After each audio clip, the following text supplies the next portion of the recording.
Merci beaucoup pour ces mots d'introduction. Donc, il me revient donc le privilège d'animer le premier atelier. Donc, le premier atelier, c'est égalité et équité, une approche philosophique historique. L'objectif ce matin, c'est assez simplement, c'est de planter le décor, en s'appliquant à bien définir ce dont on va parler au cours de ce séminaire, à donner du sens, à donner des perspectives, à ouvrir les problématiques. Donc, l'objectif, comme je disais, c'était donc de donner du sens, des perspectives, ouvrir les problématiques.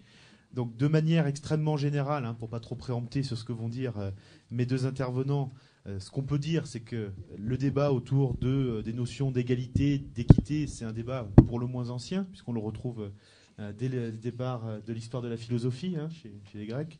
Monsieur Folschein nous en dira certainement un mot. C'est un débat qui est récurrent, qui touche tous les aspects de notre organisation politique, sociale, économique, etc. Et j'allais dire, toujours d'actualité. Alors j'ai bien pris note de cette réserve, je n'ai pas le droit de parler, donc je pouvais juste dire qu'effectivement, dans la campagne électorale actuelle, on peut constater que ces débats sur l'équité et l'égalité sont bien présents sur différentes problématiques, que ce soit la fiscalité, l'école, la protection sociale. Alors je ne veux pas rentrer dans le débat, mais juste sur ces éléments sur le fond, il y a aussi des éléments sur la forme, puisqu'on note qu'il y a un débat actuellement sur le temps de parole des candidats qui renvoie également à cette problématique d'équité, d'égalité. Vraiment, c'est absolument partout. Et de toute façon, si ce débat est si fondamental, si riche, si souvent aussi polémique, c'est le mot qu'on puisse dire, c'est en définitive parce qu'il touche tout simplement à la conception de la justice, conception qui est un enjeu fondamental des relations humaines.